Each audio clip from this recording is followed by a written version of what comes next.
Happy Friday, everybody. So I went to see Masters of the Universe, and so I didn't like grow up with it. I mean, I did, but my we didn't have a TV. Like my dad didn't get a TV until I was something like 8. And it was only to watch Star Trek The Next Generation, like at 7 p.m. during dinner. So we did not grow up with television until we were much older, which is like its own situation. But anyway, oh, that looks weird. Anyway, so I didn't like I was aware of the He-Man She-Ra thing, and She-Ra always looked like really great, really very cool. But I'm not like familiar with the story really. I know the Skeletor meme. I just it like I said in a past live, I know that I not know, but I'm familiar with the kid who's playing He-Man, and so I've seen him kind of grow up through media, and I wanted to see like the movie that he made. First of all, no one told me Allison Brie was in this movie. So from Community, Allison Brie, she was just like a comedy phenom in this movie, hilarious. Her face was doing so much work. Also, Jared Leto, whatever. They did a great job making sure he didn't do any promotion material for this movie. It is annoying. He did a fantastic job. Um, the reason his Skeletor works is because he just delivered the right amount of like camp and but also the kind of danger gravitas. Like he really nailed it. Of course, Idris Elba is always like great. And then I wasn't familiar with the woman playing, I don't know, Tella, something like that. But Morena Baccarin, she of like Firefly and the show V, she was some sort of sorceress person. She was fantastic. And then of course the person playing He-Man he did great. It was a really fine needle to thread. And you could see how they were kind of recontextualizing masculinity in the movie, but in a fun way, not in a way that made you just tired of everything. So, it's kind of like gender affirming care for masculinity, but in a way that allows for sensitivity and not just brute force. And they do a really great job of making a place for masculinity as an idea, but healthy masculinity and masculinity that protects and not powers over other people. So I thought that that was like a really interesting way to kind of handle it. In the trailers, they show like the he, him, and it's a kind of a play on the he man. But I think it's really interesting. They're making this movie like in this particular cultural moment. And then, I don't know if I don't wanna spoiler it, but also I feel like it's not that serious of a movie to spoiler.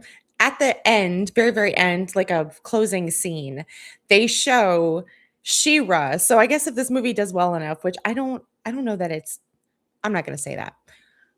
If the movie does well enough, it looks like they might do a She-Ra movie, and that looks like it would be absolutely fire. Like, just fun. It's giving Thor Ragnarok, kind of vibes. I recommend it. I'm gonna take my son and his father. I kinda wanna see what they think of the movie, since they're actually, like, men, and see if they like the way that masculinity is handled, the messaging of the movie. Not that there's, like, messaging, but, like, the underlying thesis of the movie. And it's your essential Joseph Campbell hero's journey. So yeah, like a lot of fun.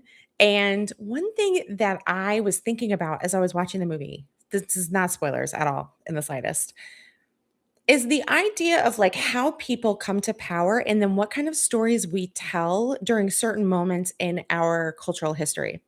So I guess this movie was doing approximately kind of like a King Arthur type story. There's a chosen one, a king who's in hiding, who is brought forward to rescue the people with their power, their kingship, when it seems darkest. And so there's that kind of a storyline that you see. And I think it's interesting to contrast that with the storyline of a person who decides to become something. And so they put in the effort and they put in the work, and it's a more merit-based kind of story. Whereas the the Hidden King story, that story is about stepping into the power that you have, becoming who you are, and and I think it resonates in certain points of our history when we really want, like, a someone to come in and save us from this mess. We want there to be a person that will come in who has power and authority. They've just been hidden, but now they come to the forefront and they take back they take back, everything from like a villain, like a bad person. So, yes, very, very poignant moment for that particular storyline, versus, someone who is someone who's deciding that they're gonna come in, that they're building that skill. They don't have to be, a rescuer in waiting, essentially, a king in waiting. It's a person who, for whatever reason, hasn't been acknowledged for the merit that they have, and therefore finally is able to step in and be acknowledged for their worth and what they're doing. And they save people too. So I think there's somewhat of a pendulum swing between the two types of storylines and how they resonate in our culture at different points. And I think we're definitely in a please come save please save us storyline, a hidden person come out of nowhere and fix it. That's also dangerous though, because that in the real world, it's dangerous because we have no idea if that's a good person. Someone may look like a good person, someone may even be a good person, but they could change.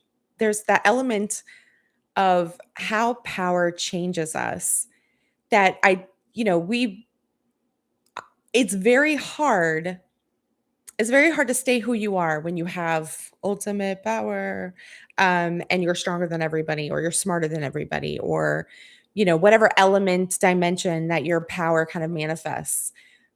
Having that and not using it over other people, not using it for your advantage at someone else's expense. You're the only person who can tell you no. And so, as we see with people who grow up with an immense amount of wealth or fame or something, they if no one tells them no, then they're not likely to tell themselves no. And that type of person is sitting in the White House right now. So it's like, yeah. So being able to be responsible with power, I think that's one reason why parenting is so interesting and has always been to me. Because a parent, generally speaking, has ultimate power and authority over their child. And so you can't abrogate your power, because if you do, you're irresponsible. You're a negligent parent. But if you overpower your child, if you overparent, if you overwhelm their personal core identity too much or a lot, you can destroy like your child, and you're like an autocratic authoritarian parent. And so that is not good either. So like there's a spectrum of power that you have, and even though there are technically checks and balances on parents, technically, there's probably some government agency you can get involved. That's always a roll of the dice. Parents have very broad discretionary power over the children they bring into this world. And so parents are the ones who have to tell themselves no. Parents are the ones who have to appropriately steward their own power. And it's so easy, especially if you're emotionally immature, to just do what you want and blame the children for everything, and to not take a look at yourself and what you're doing. So when I see these themes of power in like movies, or books, and how it's handled, I feel like a lot of the time there's that hidden process before someone steps into the limelight with their level of power. Um, you know, like, okay, so Harry Potter, for example, he's presumed to have all this power because he's the boy who lived. And that's not like technically wrong because of the way that the Horcrux thing happened. Um, but he basically stepped into a society where everyone thought they knew who he was, and he wasn't really able to develop in any of that power or in himself, uh, you know, privately. And so he was not only struggling with who he was and what he'd been through, but also, just becoming like his own person. It's extremely difficult. Like you go from being absolutely abused to being treated like you're a celebrity, but also possibly abusive. Let's see, who else is a really good example? There's this book series I like. Again, not recommending it because the authors it ended up being terrible. But it's The Belgariad and the Malorian by David and Lee Eddings. And so their method was that hidden king, the king that's hidden until it's time to bring them out, to assume power. And so kind of like that hiddenness allows the person who has the power before they know they have the power to live and exist as a person the way other people live and exist. So they have some sense of humility. They're not like a 5-year-old who's like, No, you can't tell me what to do," because they aren't made aware of their power yet. And so they're kind of in this early hidden cocoon stage. So that theoretically, when they step into their power, they remember what it was like to be a person who wished that would someone would use their power responsibly over them and not misuse their power. So like in the Belgariad, he's a hidden king, and he doesn't like the mother character, Aunt Polgara. She like springs it on him, like you're king, deal with it. he's like he's like I haven't been trained to be king, and she's kind of like, well, that's the point. Because the people who are trained to be kings are the people who feel entitled to the kingship and often tend to be bad kings. So I like the idea of like a hidden powerful person, who in that hiddenness not only comes to know themselves, but also learns what it's like to be a normal person without power at the whim of other people who have power. And it's a really, I think, that golden rule of treating others how you'd want to be treated. If you've always been able to treat people however you wanted to with no consequences, it's very hard to like learn that, know it, understand it. And that's why you see a lot of abusers or like bullies even, that a lot of the time they've been allowed to get away with misusing power over people, and they've never really had to face someone misusing power at them often. I mean, unless you have that like bully who's been bullied by their parent and then they go out into school maybe and they do it to them. But generally speaking, like they're holding a might makes right perspective. And so like the hidden king kind of is a workaround to, oh, what is, oh, yes, guys. Yes, yes. Okay. So that's kind of like the workaround to trusting someone with power because they've existed without it first. They know what it's like to live without that power. So once they step into having the power, we write the stories about how they can be trusted with power. Whether or not that works in reality is up to every individual person, um, through the choices we make. So again, I'm very much like there's not a system, but maybe there are factors that are more likely than not to lead to someone being trusted with that power. And we try to do those things and we tell those stories. Anyway, I just really thought it was such a cool movie, and I'm really glad I got to go see it. Let me see. So what else did I want to talk about? Oh, not related, not relevant to anything, whatever, abuse related, but I wanted to do, like, a check-in about, I had talked about working on getting my eating under control, losing weight, blah, blah, blah, famine coming, so I'm like, I wanna be healthy, I wanna be at an appropriate weight for my, body size and everything, and I'm down, like am I down 30 pounds? Hold on. 25, 30, something like that. Anyway, I'm down a significant amount. And so one of the things that I want to share is I had a theory about bitterness, about bitter foods and GLP-1s. And the thing about it is that we, at least in the West, we have stripped all of the bitterness from our foods. Like Brussels sprouts used to be more bitter, and then we, you know, genetically blah blah blah or bred them or whatever. So now they are mellow. The Brussels sprouts I grew up with were bitter AF. Like I can't even and then you'd like boil them. Oh my gosh, terrible. So we had all of these bitter foods that we used to eat. And then we were like, well, why do that when you could have not bitter foods and be living your best lives? So in our cultures, we took the bitterness out of our foods. And so my theory was that the bitterness was related to how we teach ourselves to stop eating. And there are bitterness receptors in the gut. They travel like those same, GLP-1, PYY pathways, whatever. And they signal to your brain like, hey, time to stop eating. I've got the ADHD.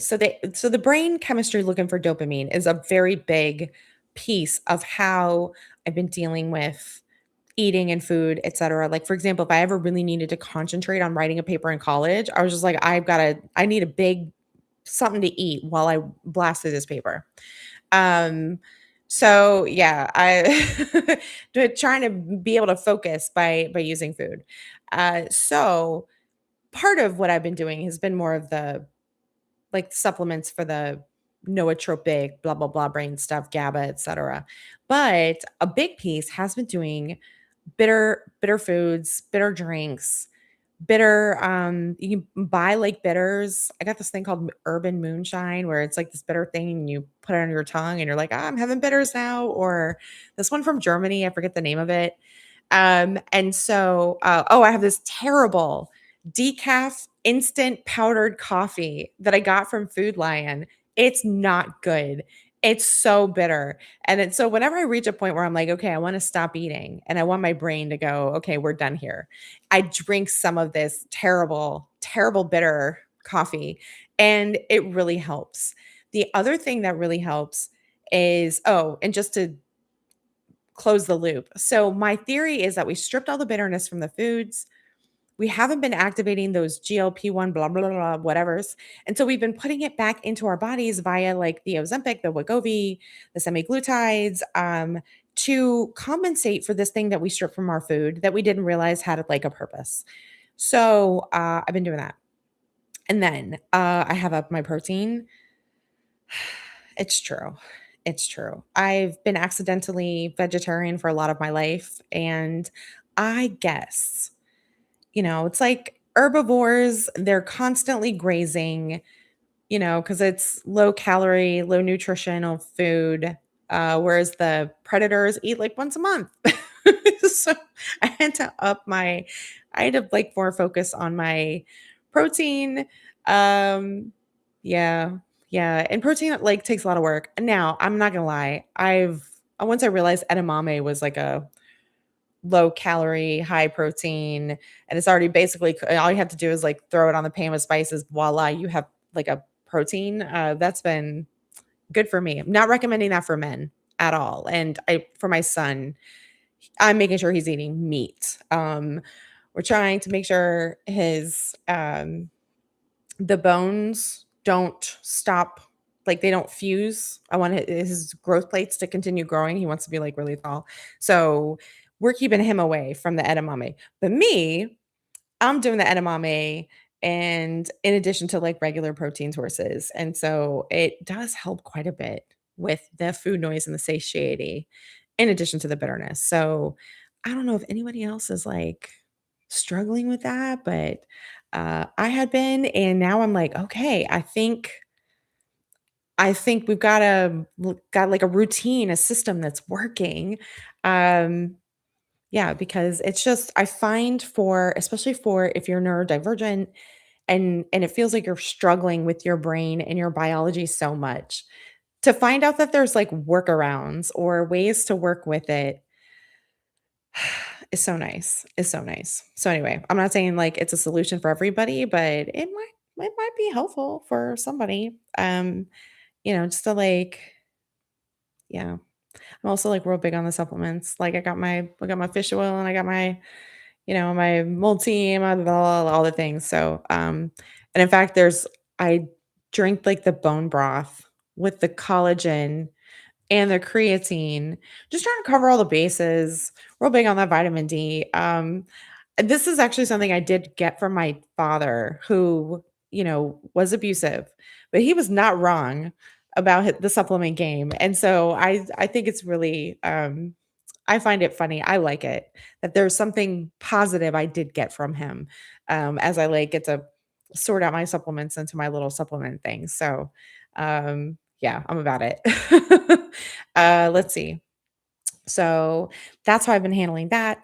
And in terms of being more active, I'm trying to just do the stuff that I like to do. I'm tired. I'm tired. I feel like I'm not saying for everybody, but I feel like a lot of us are just tired in life. And so I find it personally empowering if we're doing the things that we love to do, things that we want to do, things that make us happy, and just add to the wonderfulness of our lives. So I'm like, let me go for the walks in the beautiful nature preserve. Let me go swimming. I think I'm gonna go back out dancing. I haven't been dancing in a while, so I think I'm gonna start doing that too. Just find like a couple goth nights and get out there. Um, I mean, and sometimes I do get into the gym for like lifting, but I also find it extremely tedious, and I don't know how people I don't know how people do gym stuff without getting bored out of their skulls. Also, I remember there was a time that there wasn't even you didn't even have cell phones, you didn't have headphones, you were just at the gym maybe with a Walkman.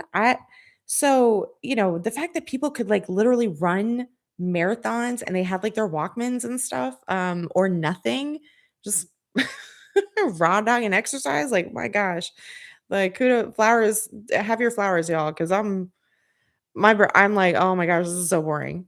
I guess if you make it a game, I don't know. I don't know. So I'm working on that piece, but I feel like I got the nutrition part handled. So like, that's nice. So if we're going into the famine year, um, you know, in good healthy shape, having figured out how to eat less. Egg whites have been like real big. Madeline Raskin, she has, like, a cloud bread recipe that I adapted for, like, stuff that I find delicious, and then I basically was like, "How can I do this, egg white situation, but in a way that, is faster than in the oven?" So I figured out a way to make, like, an egg white it's kind of like a pancake almost. I put, like, glucanin it's like the konjac powder. I put that in, I put, like, some stuff in there, and I've got my, monk fruit, blah, blah, blah, and I'm like, "Oh, this is good." It's, like, high protein, it also tastes good, and I don't feel like I'm depriving myself, like, thank goodness for egg whites and sugar substitutes that you can stand because I'm about that life, basically. So let's see. I wanted to talk about this comment I saw today. Okay. It's on Reddit, and essentially it's talking about the police response to power. It's kind of a Uvalde situation. I guess there were some cops and there was a suspicious backpack, and they had shut down a whole big area, I think in Milwaukee. And some guy on a bike was like, I'm tired of waiting and waiting because, they have to send the little robots and stuff because you don't know if it's going to blow up. So he rides over his bike over to the backpack and he just starts going in it and he's looking for stuff and he doesn't find anything. But he's pulling stuff out. Clearly it's not a bomb at this point. Now the police later said that they thought that he was possibly trying to set off the bomb, but at the point he's pulling stuff out of the backpack and he's like shaking it out, and it becomes clear there's no bomb. Well, that's the point at which the police run in and they like tackle him and they just absolutely body this guy. And the commenters are basically like, "Oh yeah, of course." Once they know it's safe is when they come in and do something. Um, and it definitely gave me Uvalde police vibes. So the comment that I really liked, the guy said, okay, his name is OK underscore Basil 351. He said, "You have to understand, violence isn't something that they'll ever do to protect someone. That would be risky. That would work. No, the violence is their reward for being stressed, something only done against people who are no threat.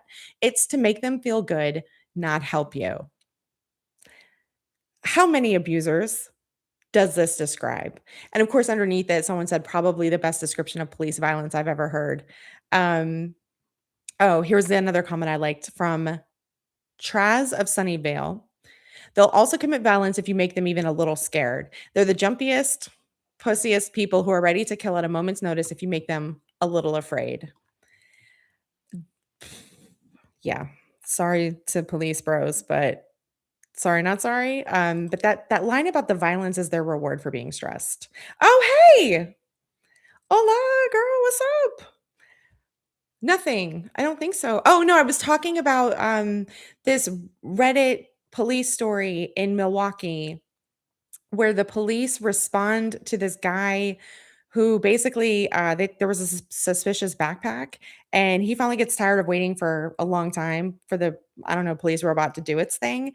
So the guy comes over to the backpack and he starts shaking it out and he's pulling out stuff from the backpack and essentially it's safe. And only after it's clear that it's safe do the police come in and like body this guy. So the comment that I read was basically in response to,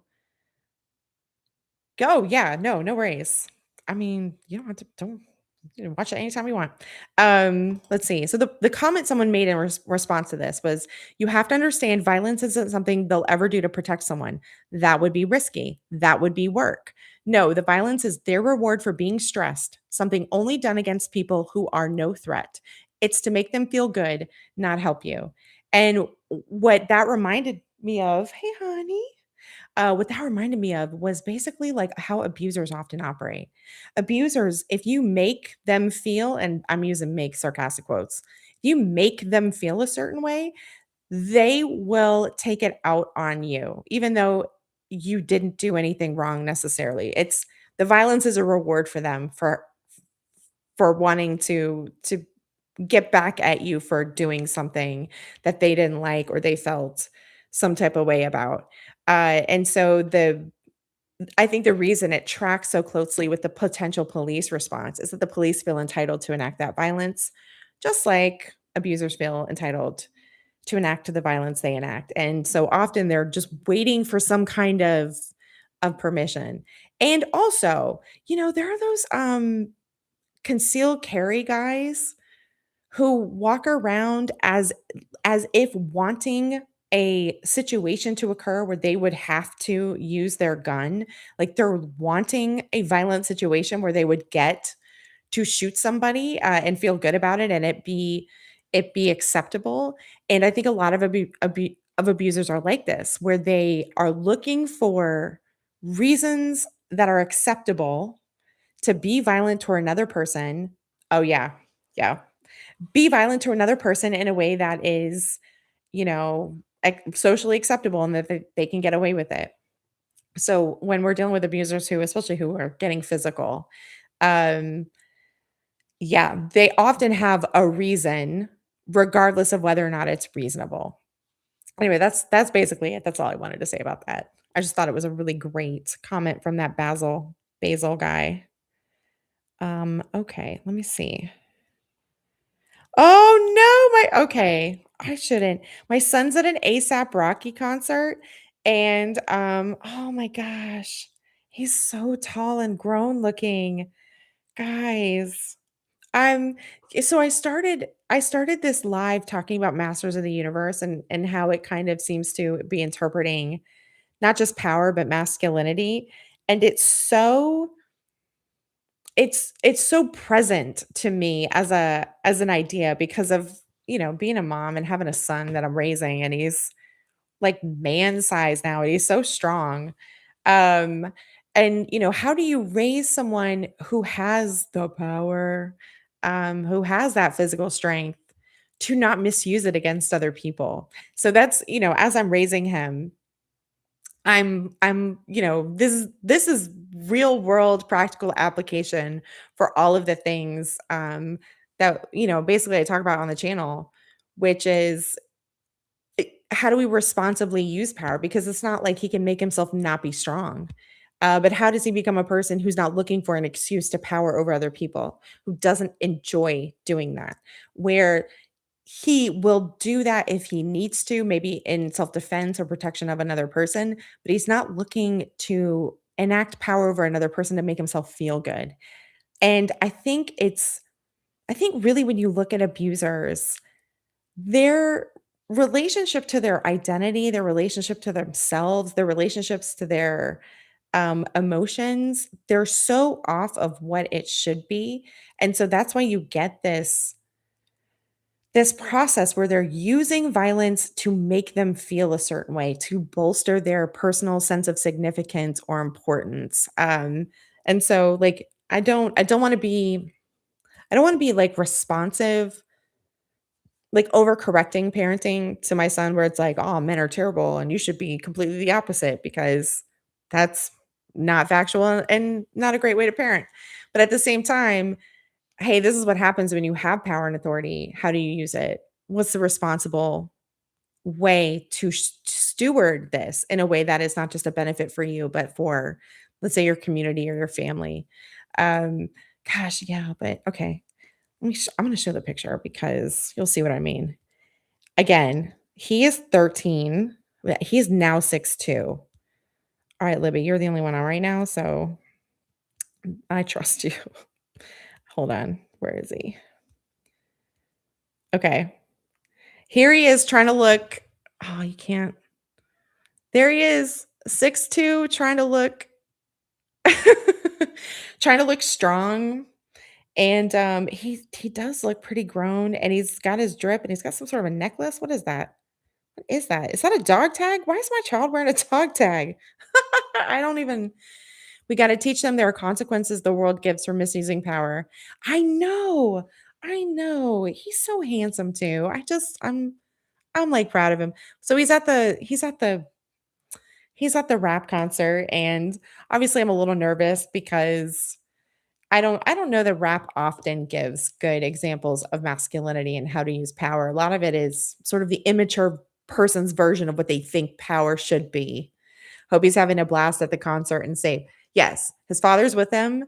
Yeah, but I mean, he's 6'2", and I feel like he's probably taller, bigger than everybody. He's like man strength. He's on like, when he does the football team, he's in whatever position it is that, like, runs and tackles people. And again, using our power for good.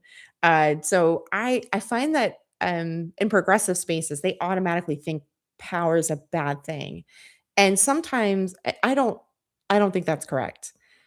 I think power is neutral until you determine how you wanna use it. However, having the power means you may be more likely to misuse it. It's a conundrum, but I'm trying to thread that needle, so it's very present and active right now. Um, yeah, yeah, okay. So, let's see, what else I wanna talk about? I feel like I talked about hoovering. I talked about hoovering before. I've been talking about physical abuse so much recently. I think I wanted to hit something that wasn't physical. Oh, okay, I'm gonna talk about gaslighting and how I don't agree. What Alright. So we have this definition of gaslighting. Most anybody who's in the abuse community knows the definition of gaslighting came from the movie Gaslight, where the man was trying to make his wife think she was crazy by changing things physically and then acting like whatever she was perceiving was incorrect. And so people were so happy to have a word for the concept that they were like, "Oh my gosh, it's gaslighting." And so the same thing happened with gaslighting as happened with, narcissism, or narcissistic personality disorder. Everyone, like, learned the concept and then just sort of went wide with it, and then you have the counter response, which is people getting very pedantic about, like, what exactly narcissism is or what exactly gaslighting is. And so I disagree personally with people who say that gaslighting can only be have you seen the film? Yeah, no. No. I have not. Um, yeah, I'm not in my watch triggering personal abuse stories. I didn't see Maid. I'm not in that mode right now. But if you saw it and you liked it, like, that's cool. Um, but there's a lot of people who basically act like unless the person is coming in and moving things physically in the environment, and then it's super old school, it's sort of funny, very tame. Oh, that's interesting. Hmm. It's got so much of an outsized presence because of the concept. It being very tame is kind of interesting. Although, I guess back in those times, all you had to do was convince people that, a woman was crazy, and then you could throw her into the sanitarium forever, and then that itself would do the job. So, maybe it's a lighter touch because of that available method of basically imprisoning a woman back in the olden times. Not that I recommend anyone get involved with certain mental health institutions. It really depends on where you live. Um, so anyway, I want to I have a definition of gaslighting that I really like. Abuse interrupted. Because the pedantic people, when they are like, "Oh no, it's only gaslighting if someone is physically manipulating the environment." Um, and I disagree. Okay, let me find it. What are the signs you've been gaslit? Pra Nope. Here we go. It was an article I wrote. The pedantic gatekeeping of what real gaslighting is. And what I wrote was, we now have an articulated concept of what it is when, over time, someone tries to replace your own reality and undermine your understanding of it using something or someone outside yourself to make you doubt your self perception and accept the gaslighter's view of reality. People use gaslighting to refer to this process, even if not to the extreme as demonstrating when a perpetrator manipulates objects in reality to achieve this effect. It isn't not that pattern, it's just lower on the spectrum. Gaslighting articulates something further than brainwashing. So basically, in my opinion, it doesn't have to mean that they are manipulating objects to manipulate your sense of reality, but it could be they're using even outside people or being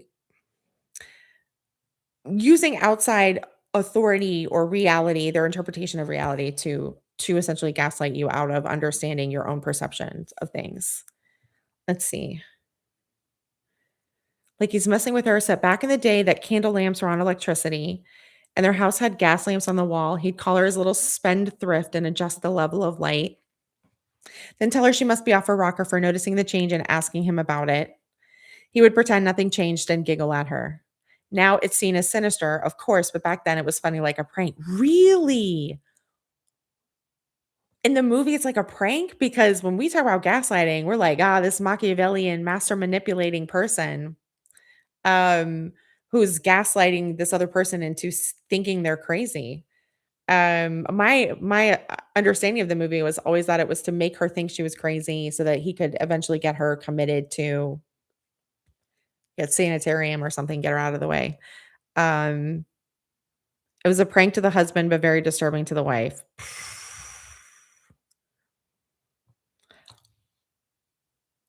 Honestly, I that might be even more disturbing.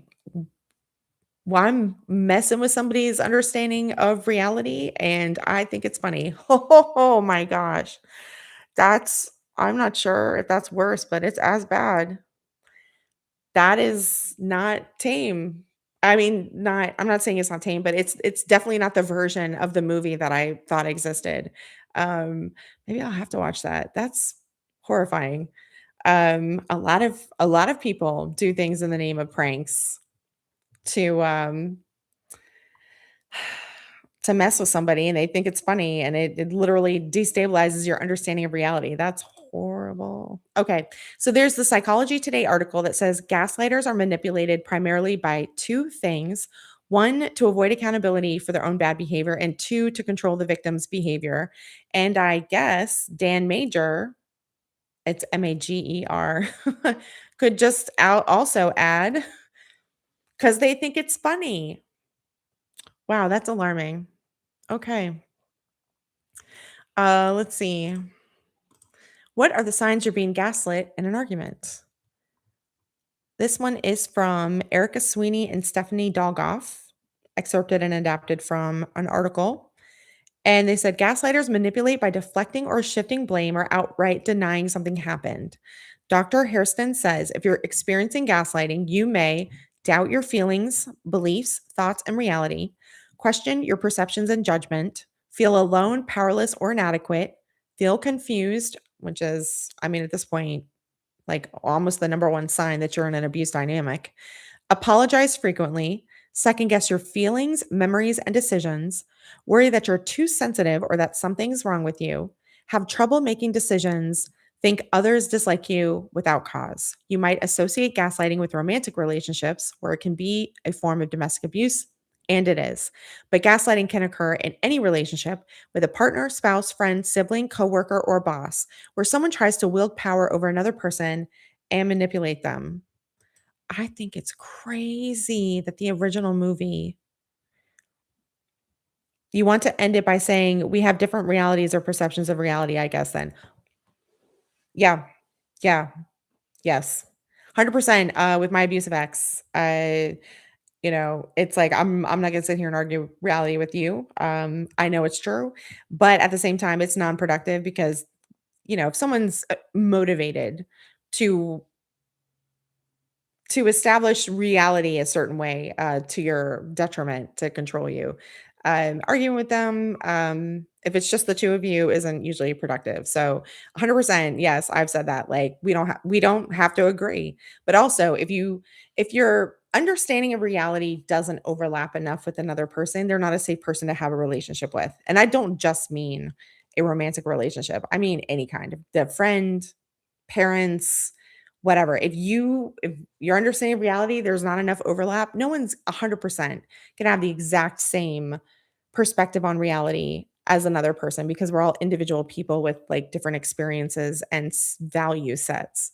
But yeah, you there has to be enough overlap for you guys to even, share a perspective on the world. So, yeah, 100%. All right, friends, I'm gonna end it here. It's really great to see everybody. I hope everybody has a great weekend, and I will talk to you next time, next Friday. And all right, I'm gonna say bye and stream.